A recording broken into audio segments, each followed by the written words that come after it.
Bonjour à tous et bienvenue à notre nouveau webinaire des mercredis midi chez Spirit Tour. Donc aujourd'hui, on va vous présenter un magnifique voyage en Inde du Nord. Pour ceux qui ne connaissent pas Spirit Tour, qui ne sont pas parmi nos habitués du mercredi midi, Spirit Tour, c'est un voyagiste spécialisé dans les voyages de ressourcement, de bien-être, pour offrir à nos voyageurs de prendre une pause dans leur vie pour se ressourcer, se reconnecter à eux et peut-être transformer leur vie suite à un voyage. Aujourd'hui, moi, je suis donc Élodie, j'ai oublié de me présenter, je coordonne les voyages justement mieux-être et aujourd'hui, je suis avec Catherine Agostini et Steve Trottier qui ont à avoir l'honneur de participer à ce voyage comme accompagnement. Steve va nous proposer toute sa musique, les chants sacrés, les mantras. Et Catherine, qui connaît très bien l'Inde aussi, va vraiment vous offrir tout ce qui est méditation et pleine conscience et être votre accompagnatrice privilégiée pendant ce voyage. Donc, je vais laisser Catherine se présenter, nous parler un petit peu rapidement du voyage et ensuite Steve va également se présenter à vous. À toi, Catherine. Bonjour, bonjour. Donc, moi, je suis ravie de vous rencontrer. Je m'appelle donc, c'est ça, Catherine Agostini. Je suis eurasienne. En fait, ma maman est d'origine indienne et j'ai vécu à Pondichéry, dans le sud de l'Inde, le Tamil Nadu. Mais là, c'est dans le nord que je vous emmène, au cœur du sacré. Donc, je suis aussi ethnothérapeute, c'est-à-dire qu'en fait, j'ai vécu aux quatre coins du globe et à travers ces expériences de vie, eh bien, j'ai intégré des outils de chamanisme, ayurveda, voilà, qui me permettent d'être coach, conférencière, enseignante de méditation en pleine conscience aussi, et puis spécialiste des traditions spirituelles d'Orient. Donc, je suis avec grand plaisir depuis plusieurs années guide chez Spirit Tour et j'ai à cœur de vous accompagner au cœur du sacré dans ce pays qui m'a tant donné et me donne tant encore aujourd'hui. Donc, ce voyage au cœur du sacré, c'est un de ces voyages que j'appelle voyage transformationnel. C'est aller au-delà de la carte postale. En fait, cette expérience, elle nous permet de vivre un avant et un après. On s'ouvre, je dis beaucoup souvent que l'Inde, c'est une terre de rupture. Une terre qui nous apprend à désapprendre pour apprendre autrement. Et en fait, on ne fait pas un voyage nous défait et nous refait, un voyage nous réinvente. C'est un petit peu ma vision du voyage spirituel, quête de sens, quête de rencontre, voyage initiatique. Et c'est vrai que l'Inde représente vraiment cette facette.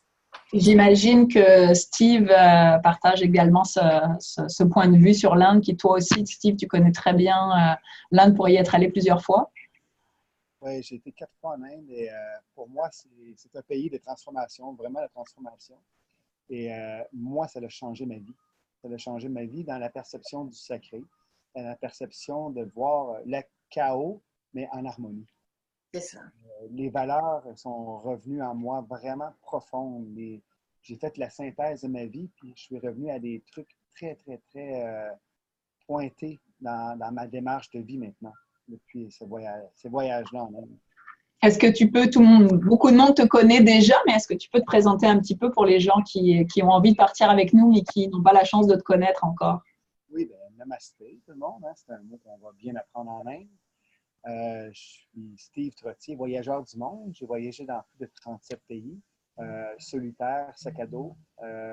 Les voyages que j'ai faits, souvent, sont complètement pas organisés. Fait que je m'arrange du moment présent.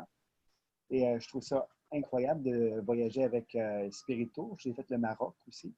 Et je trouve ça intéressant de voir comment on peut amener des gens dans une quête, en fait.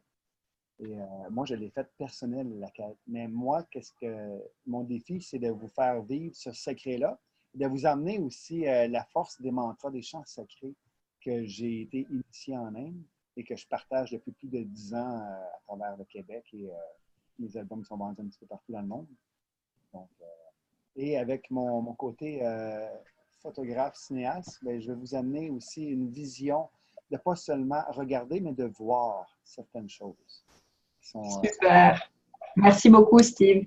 Donc, Catherine, je te laisse nous parler un petit peu de… Je vais commencer à passer les images, mais je te laisse nous parler tranquillement du voyage, de l'itinéraire, de quoi s'attendre en fait pendant le voyage.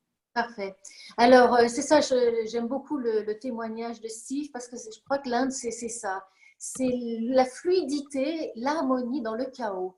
Lorsque l'on traverse la rue en Inde, il y a des vaches, il y a des motos, des vélos, des bus, des tuk-tuk, il y a un peu de tout, mais en réalité, ça se passe bien. Il y a une espèce d'harmonie et de fluidité à travers tout ça. Donc voilà, Inde du Nord, Inde mystique au cœur du sacré. Donc le plus vraiment de ce voyage, on va le voir, c'est cette retraite dans l'ashram. Donc l'Inde, décrire un voyage en Inde, ce n'est qu'effleurer la réalité. C'est du fabuleux à chaque carrefour.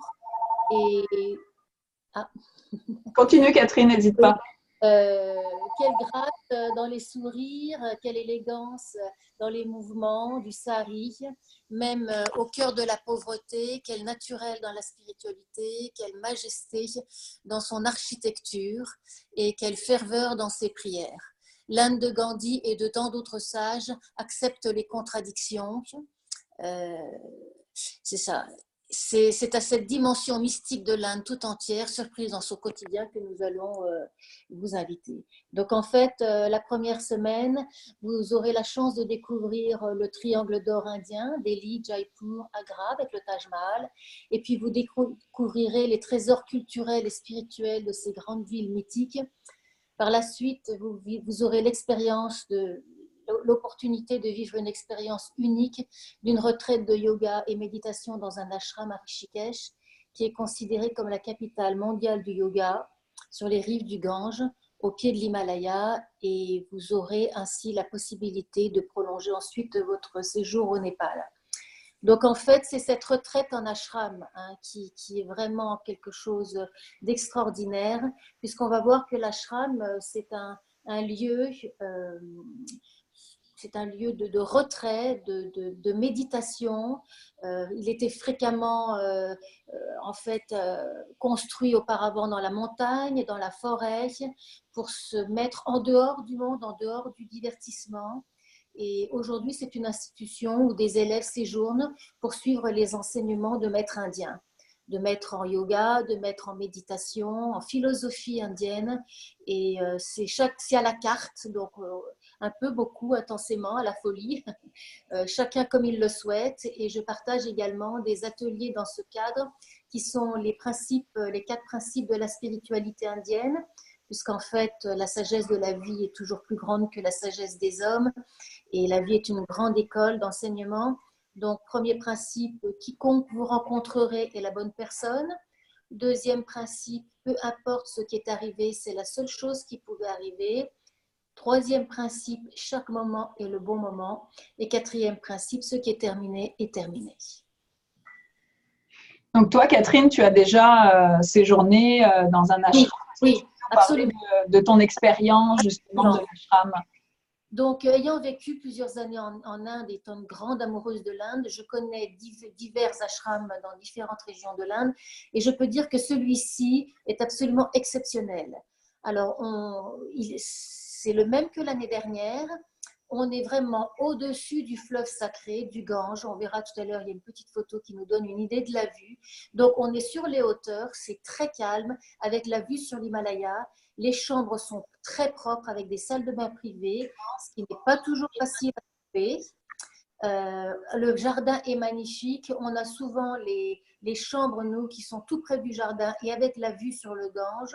D'autre part, des salles sont vraiment disponibles, une petite bibliothèque aussi, avec des livres très inspirants sur le yoga, la méditation. Les enseignants sur place sont toujours très disponibles.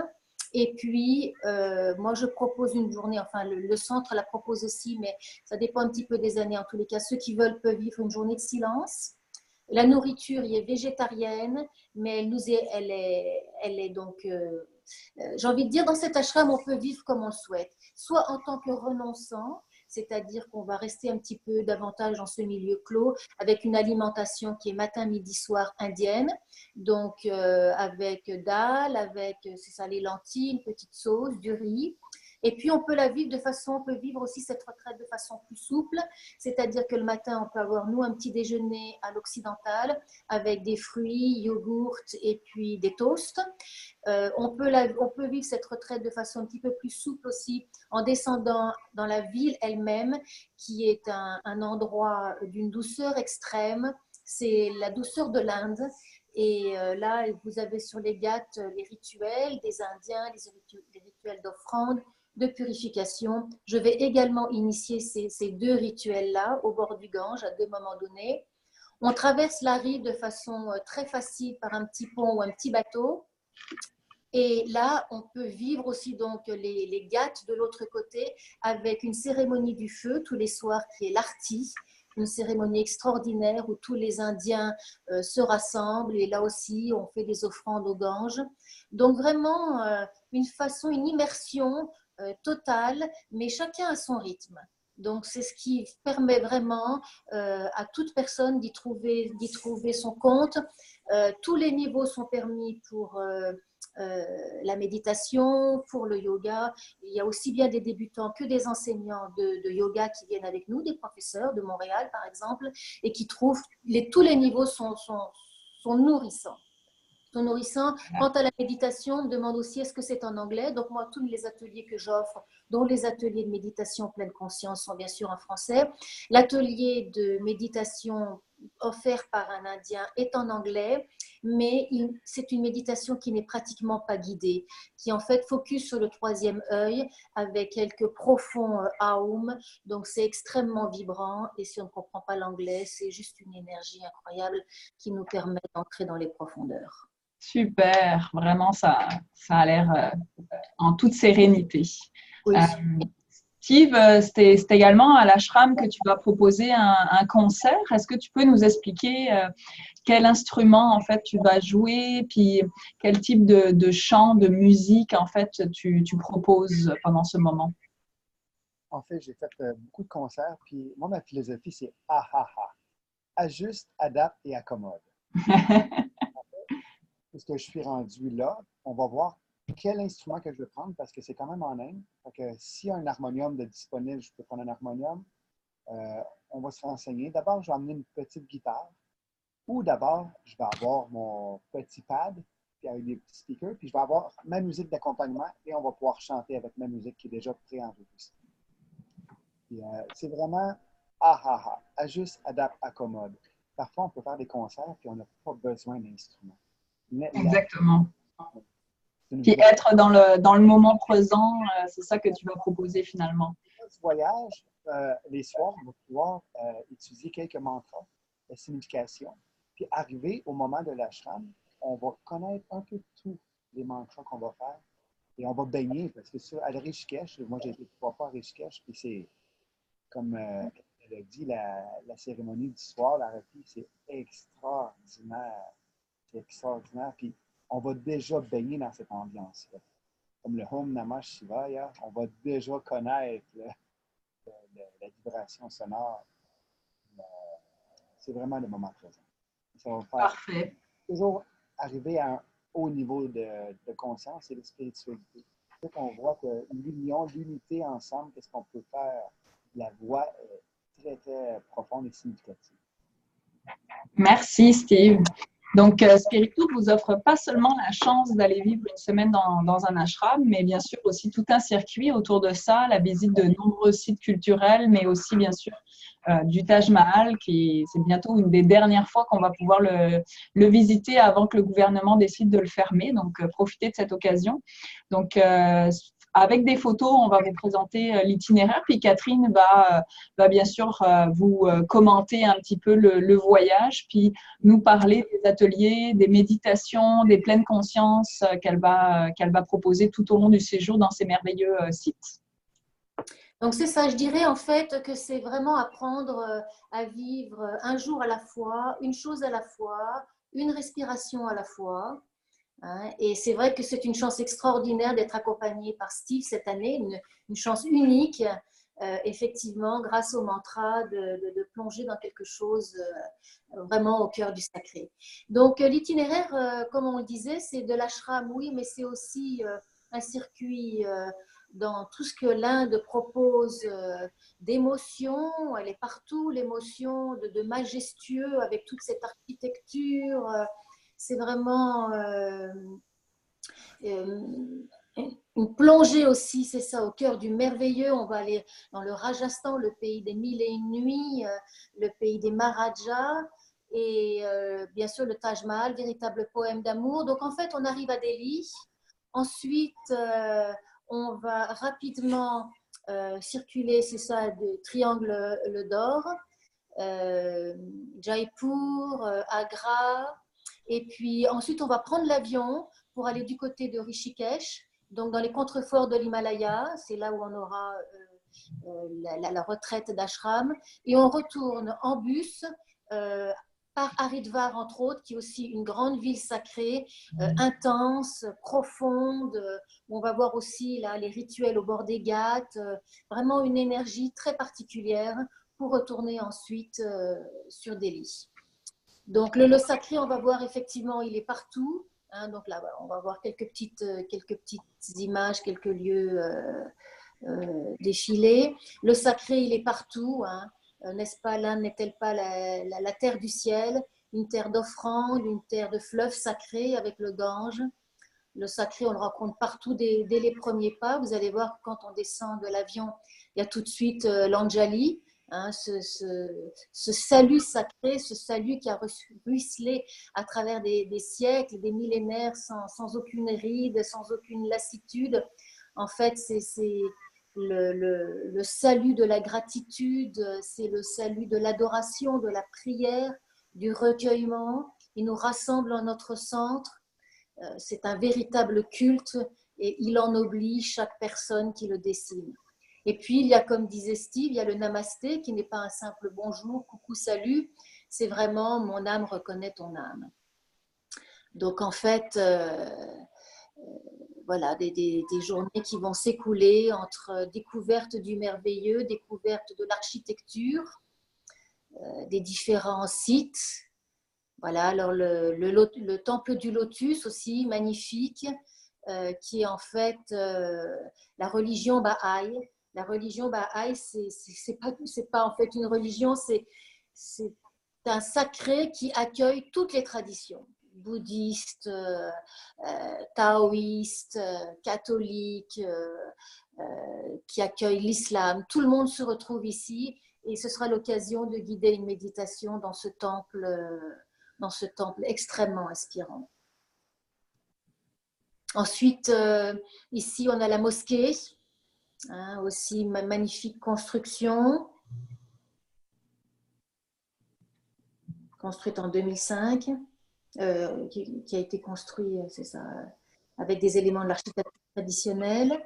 Alors là aussi, moment important méditatif, le Rajghat qui est en fait mémorial construit en l'honneur de Gandhi. C'est là où il a été assassiné. Et là, dans le jardin, il y a de magnifiques arbres. On ne voit pas bien le jardin, mais il y a de magnifiques arbres où on médite vraiment pour la paix dans le monde, puisque cette flamme-là, c'est la paix, c'est la flamme universelle pour la paix dans le monde. C'est une flamme qui ne s'éteint jamais. Donc vraiment un coin inspirant. Et puis bien sûr, c'est un voyage qui va être aussi guidé par Gandhi. Hein. Gandhi, Mère Teresa, Tagore, tous ces grands maîtres.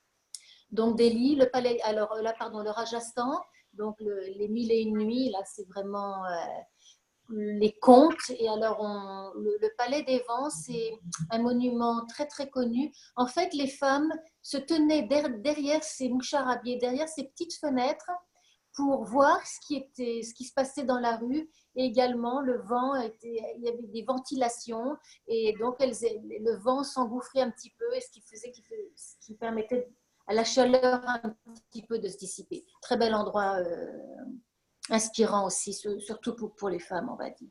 Alors Jaipur, le fort d'Amber, aussi magnifique construction d'architecture de grès rouge.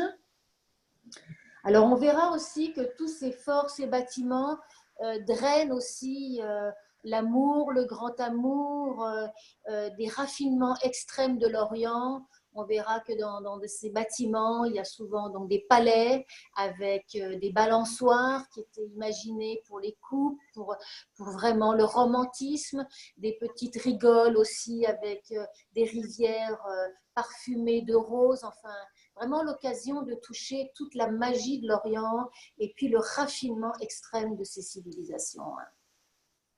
Alors ici, voilà encore le palais de Maharaja. Donc là, je devançais un petit peu tout ce romantisme et ce raffinement. Ici, grand centre d'astronomie. Hein, vraiment, on verra comment l'Inde a été source d'inspiration scientifique aussi. Là aussi, alors là, on s'en va vers Agra. Donc, on va voir un petit peu par la suite là, ce fameux Taj Mahal, véritable poème d'amour. Donc là, moi, ce que j'aime, je le vois toujours avec notre guide local, c'est arriver aux premières heures. On est les premiers à arriver au Taj Mahal pour que ce soit pas trop bondé. Donc là, à ce moment-là, le guide nous donne des explications un petit peu historiques sur la construction, le pourquoi, le comment. Donc, en fait, c'est un mausolée de marbre blanc qui a été construit en mémoire d'une femme favorite, d'un grand amour. C'est l'empereur moghol Shah Jahan qui, en mémoire de sa femme, a construit ce mausolée. Et ensuite, une fois que le guide nous a donné les explications, on se retrouve sur le socle du Taj Mahal où tout le monde marche pieds nus, on enlève ses chaussures. Et là, je vous invite à une méditation guidée au pied du Taj Mahal, qui est donc vraiment un moment fort aussi du voyage. Et là, en fait, on embrasse la terre comme si chaque pas, c'est ça, comme si chaque pas embrassait la terre. Donc non seulement on est au pied d'un mythique poème d'amour, mais en même temps on va générer un peu tout cet amour et on va l'offrir aussi à notre tour à la terre qui en a bien besoin. Donc un moment fort, un moment fort. Marche méditative au pied du Taj Mahal, c'est un souvenir souvent plein d'émotions. Donc Agra, le fort d'Agra aussi, par la suite. Donc là aussi, degré rouge, et on ne voit pas les jardins, mais ce vert pomme, ce vert intense avec ce grès rouge, c'est aussi non seulement porteur d'histoire, mais vraiment de grande beauté, du majestueux et du merveilleux. Alors nous voilà à Rishikesh, donc nous serons de l'autre côté de ces ghats ici, de ces ghats-là, mais c'est là où a lieu le soir la cérémonie de l'Arti. Donc là, la cérémonie est en préparation, la cérémonie du feu, tous les soirs à 6 heures, et ensuite les pèlerins, les Indiens, les pèlerins se rassemblent, chacun avec leurs offrandes, et les mantras sont très présents, les rituels, un moment important aussi du voyage. Très porteur et très inspirant. Les mantras, effectivement. Donc là, c'est aussi de l'autre côté. Il y a un ashram qui est en face de nous où l'on peut prendre gratuitement des cours de yoga au bord du Gange, des cours à l'intérieur aussi. Et puis, il y a des satsangs le soir, accessibles à tout le monde. Donc là, on vous partage un sujet. Alors, le sujet, ça peut être le bonheur, ça peut être la difficulté, ça peut être le chemin de vie. Et puis le gourou de cet ashram-là nous partage sa vision au cœur de la spiritualité de ces sujets qui nous touchent au quotidien. Il y a aussi de l'Ayurveda qui est possible. Donc l'Ayurveda, c'est la science millénaire indienne. Donc là, vous pouvez avoir des massages de tout type pour équilibrer vos doshas. Vos doshas, en fait, ça correspond à votre profil, à votre type de personnalité. Donc il y a Pitta, Vata et Kapha, fonction que vous soyez plutôt dynamique, passionné ou au contraire un petit peu plus ancré, parfois un petit peu dans l'inertie. Donc des massages vraiment pour quelques roupies, quelques dollars qui peuvent vous permettre une façon de rééquilibrer votre harmonie. Donc ici, là, on est dans notre ashram. Voilà, c'est la vue qu'on a de nos chambres sur une des parties du jardin et sur le Gange sacré. Et là, la photo est un petit peu coupée. Et après, vous voyez vraiment les contreforts de l'Himalaya. Et alors là, dans le Gange, voilà, ici, à cet endroit, j'initie un rituel de purification jusqu'à l'immersion pour ceux qui veulent. Et parce que là, c'est le seul endroit où le Gange est vraiment propre, il est à sa source et il est d'un vert jade et j'ai envie de dire extraordinaire. Donc, et puis il y aura aussi une autre cérémonie au bord du Ghat où là on fera une offrande avec donc on prend des petites coupelles avec de l'encens, avec des fleurs et puis nous on va offrir nos souhaits, on va offrir aussi toute la gratitude de nos vies, l'abondance, etc. au Gange. Alors là on est sur le retour, donc Haridwar, grand centre aussi, très grand centre spirituel de rassemblement de pèlerins. Et là, on va voir vraiment l'Inde profonde, parce que Rishikesh, ça reste la douceur de l'Inde. Là, c'est l'Inde intense et l'Inde profonde, vraiment de la ferveur mystique. Là, on est au cœur de la ferveur mystique indienne. Alors, pour ceux qui le souhaitent ensuite, il y a une extension au Népal. Donc, le Népal, pendant des siècles, est resté un livre fermé. On l'appelle le royaume ermitage, on l'appelle la demeure des dieux, les marches du paradis. Et c'est un petit pays de légende qui est enclavé entre deux grands géants, l'Inde et la Chine. C'est un carrefour mythique sur la route du sel et de la soie où se côtoient la paix et la tolérance parce qu'on a toutes les ethnies qui se retrouvent et c'est vraiment le lieu aussi de naissance de Bouddha. Le quotidien y est fait encore d'histoires de rois, de reines et de princesses et même de divinités, puisqu'on a l'occasion d'entrer en contact avec la réincarnation d'une divinité. C'est vraiment un endroit béni et incroyable, donc qui ne change pas le vieux Katmandou, là, vraiment ces ruelles, ces temples sacrés sont très inspirants. C'est une ville à 1350 mètres d'altitude, donc pas vraiment haute, au pied de l'Himalaya. Vraiment, enfin, pas au pied, là, au cœur, on va même dire, au cœur de l'Himalaya. Donc, les dieux, ils sont partout. Et dès le matin, vous allez pouvoir vous imprégner de tout cela avec donc, la Kumari, qui est cette déesse vivante, qui est la réincarnation d'une déesse et qui est en fait une jeune vierge choisie aujourd'hui par le peuple népalais, par les religieux népalais. Donc voilà, des journées libres aussi. Merci Catherine. Donc, c'est pour être moi aussi allée en Inde, c'est vraiment un voyage extraordinaire dont on revient avec des souvenirs fabuleux, puis vraiment, plus que des souvenirs, c'est des choses qu'on garde en nous profondément ancrées. Les couleurs, les odeurs, les gens, tout est vraiment très intense. Donc, c'est un voyage intense à l'extérieur, mais aussi à l'intérieur. Toute cette spiritualité qui, pour nous, des fois, est un petit peu vague, mais qui, pour eux, fait vraiment partie de leur vie quotidienne, de la vie de tous les jours. Vénérer les animaux, vénérer certains objets, des personnes, et toutes les divinités. C'est vraiment quelque chose qui fait partie, plus qu'une religion, c'est une philosophie. Ça fait vraiment partie de la vie des gens. C'est vraiment intéressant de partager ça avec eux tous les jours. Donc là, vous allez le voir aussi, ce qui est intéressant dans la vie, dans les villes, en fait. Donc, que ce soit à Jaipur, à Delhi, vous allez pouvoir le voir dans les villes, mais aussi dans des villes sacrées comme à Rishikesh. Donc, vous allez vraiment avoir les deux facettes, en fait, comment vivent au quotidien les gens et aussi comment ils viennent vénérer les divinités à Rishikesh. Pour donner un petit peu les infos pratiques donc, du voyage, les dates, bien sûr. Donc, quand a lieu ce voyage, ça va être donc du 22 septembre au 8 octobre. Donc, ça vient quand même vite. N'hésitez pas à planifier ce voyage à l'avance. Dès qu'on s'inscrit, on est déjà parti. C'est ça qui est intéressant avec l'Inde. Et puis, on peut commencer à se documenter, à s'informer. Catherine est là si vous avez des questions. Elle est disponible avant le voyage pour lui poser vos questions, votre cheminement qui a déjà commencé. Elle peut vous aider là-dedans.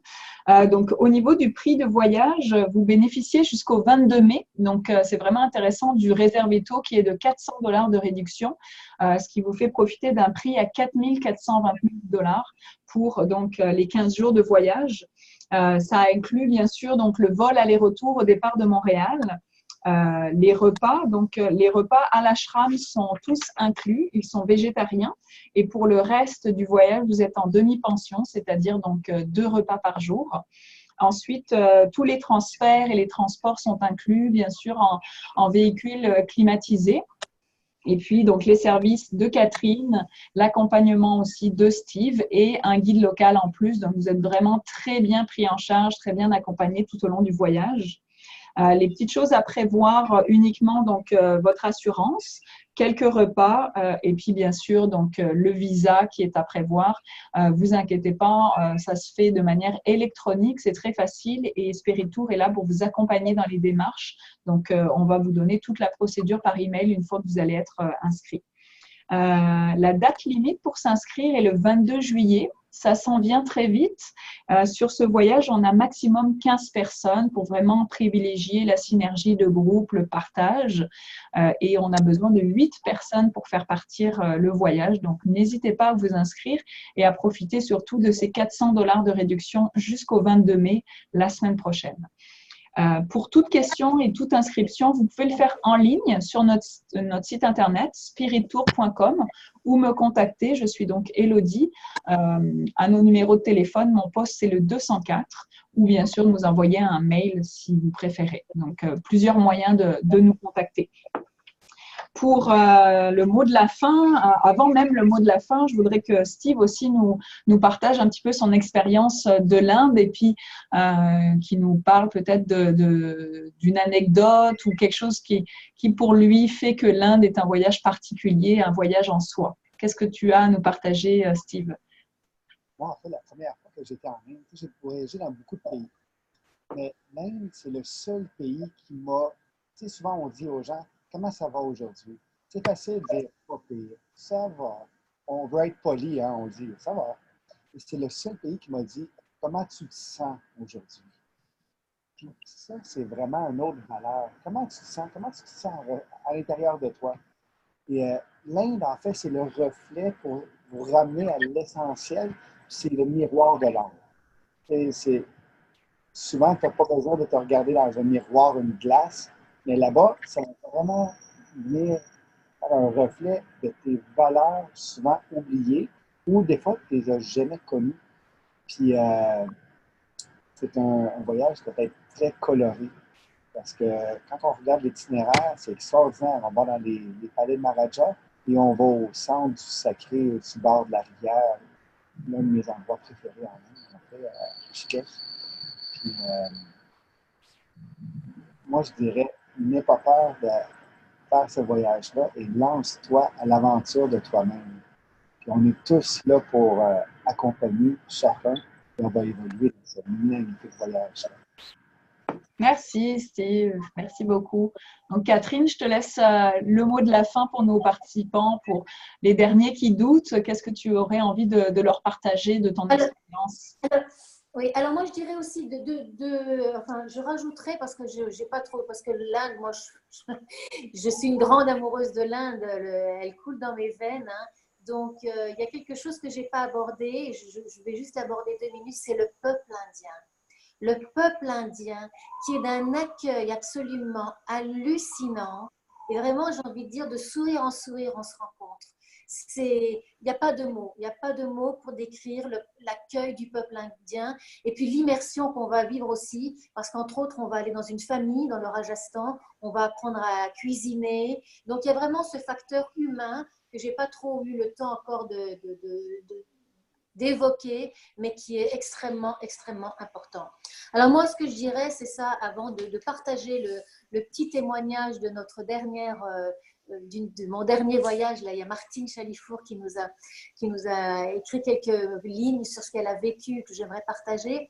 Je dirais vraiment que l'Inde, c'est ça. La magie de l'Inde, c'est qu'on voyage en Inde et ensuite l'Inde, elle voyage en nous.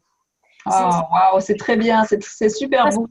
On fait un voyage une fois, moi j'y vais quasiment tous les ans, mais on fait un voyage une fois, mais c'est ça, l'Inde ensuite voyage en nous, chemine en nous. Et je dirais que l'Inde, elle subjugue, elle émerveille, elle exaspère aussi, elle déconcerte, mais vraiment elle séduit et elle ensorcelle. Ça, ce serait un petit peu mon mot de la fin, avant donc de partager. Et puis je dirais qu'on va vraiment chercher son centre, on y va en pèlerin, hein, dans cette contrée. Elle nous offre une extraordinaire façon de voyager et de rayonner dans l'union de l'humain et du divin. Ça aussi, c'est quelque chose que je trouve important. Alors, pour finir, je partagerai donc avec ce témoignage de Martine qui était avec nous, avec notre groupe au mois d'octobre dernier. Nous étions partis donc aussi 17 jours et voilà ce qu'elle nous partage. Pendant 17 jours, nos vies respectives étaient sur pause et notre conscience s'invitait sans trop de mal à vivre le moment présent. Difficile de faire autrement lorsque chacune des journées qui se succédaient nous amenait à rayonner autant que le soleil. Chacune était toujours la plus belle de notre vie. Chaque seconde nous éblouissait, l'émerveillement nous envahissait à chaque endroit où notre regard se posait. Le cœur s'emballait à chaque nouvelle vision colorée qu'exprimaient ces si belles personnes. Comme des petits enfants, nous avions le sourire pendu aux lèvres, les yeux brillants devant toutes ces belles merveilles du monde, et notre corps cherchait à s'éparpiller à travers tout cet espace. Parfois, le cœur se remplissait d'amour et de béatitude, parfois il pleurait la grande désolation qu'il pouvait percevoir. Dans tous les cas, ces visions et ressentiments nous apportaient autant de bienveillance, de compassion et d'ouverture sur ce nouveau monde. Chacune de ces journées nous remplissait d'une complète satisfaction et nous procurait un sentiment de renouveau, comme si chaque jour nous permettait de renaître. Renaître, tout à fait. Voir avec une toute nouvelle paire de lunettes. Ressentir avec le cœur qui s'agrandit sans cesse, de plus en plus et qui se ressource d'un amour inconditionnel. Entendre clairement ce que notre âme nous chuchote de calme et d'apaisant.